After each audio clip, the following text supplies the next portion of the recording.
for the past 3 years, I've gotten heavily involved with video work for musicians, nonprofit, community events, local independent publishers like the Med City Beat, and like short films. And yeah, that's my passion, and I try to find an excuse to do it whenever I can. I met Tyler through my band. I'm a musician in town.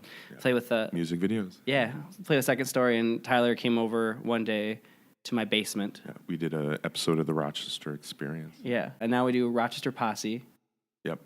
Which is just kind of a community linked, all, I wouldn't say underground, but yeah. A mix of underground and just regular. It's essentially what we think is interesting. Yeah. Well, when we started Second Story, Sterling, with me and Sterling Halcombe were in that band, we had our first conversation was, there's no music scene at all in this town, and our only goal for the band was to help that by making something interesting in this town, doing something and adding to the community.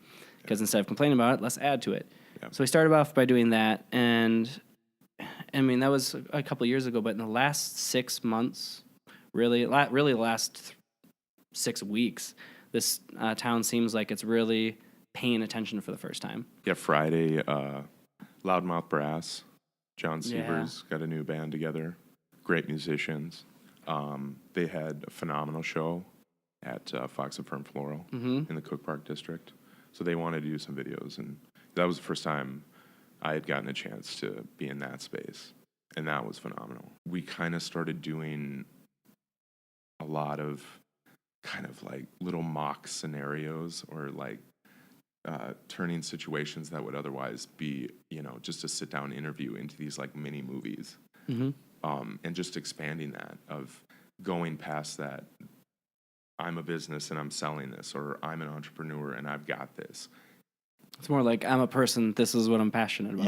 Yeah, exactly. Yeah. And just trying to bring out that passion and having fun with that passion was a huge thing. And we loved just running into all these new businesses that were showing up in town that didn't have a lot of traffic or didn't have money for video advertising. And that was a huge thing to be like, hey, let's talk.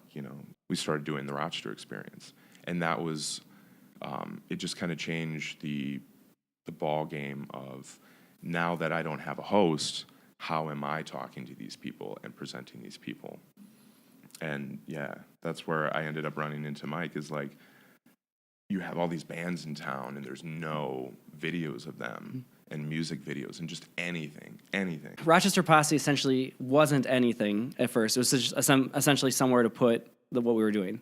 It was never a conversation. Yeah. It was always organic and just kind of became what it is. But in the last couple months, it's kind of found its purpose, I'd say, in really just kind of finding a missing voice that was on social media for what was going on.